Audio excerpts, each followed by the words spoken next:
শুনা এটি কথা কানে কানে কওঁ আহা শুনা এটি কথা কানে কানে কওঁ আহা অভিমানী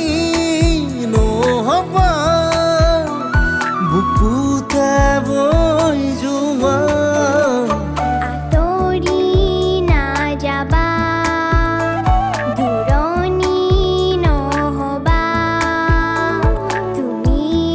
মোৰ আশা ভৰসা ৰোদাৰি তুমি পুৱা দেখিলি কি